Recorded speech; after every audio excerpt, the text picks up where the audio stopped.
All right, my friends, I would not be touching international stocks with a 10-foot pole right now. Of course, I've said that pretty much since the dawn of doing this channel. I wouldn't touch international to save my life.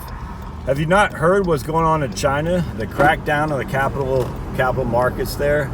Look, we all knew what was happening in China before. It's all Potemkin village, man. And unfortunately for the Chinese people, is that once those people start getting uppity, the Chinese government has to slice them back. It's no different than what socialism does all the time. You got a couple heads of corn that are growing too big for the rest of the stock. You cut off the tops to make sure everyone's equal. Of course, some people are more equal than others, if you know what I'm saying. The commies will always be more equal, but the facts are, look what they do with Jack Ma.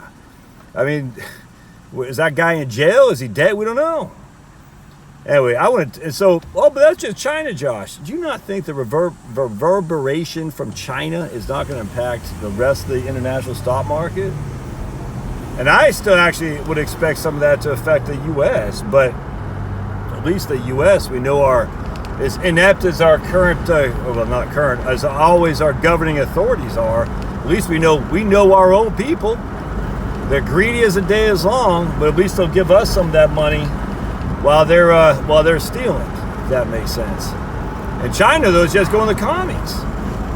And again, think about it. The Chinese, by far and away, is the biggest international economy out there. By far. I mean, I guess Japan. Well, no, is Japan's economy bigger than China? I don't think so. I think the Chinese economy is bigger than Japan. Now, what does that affect the capital markets in China? How does it affect the rest of the world? Well, think about it.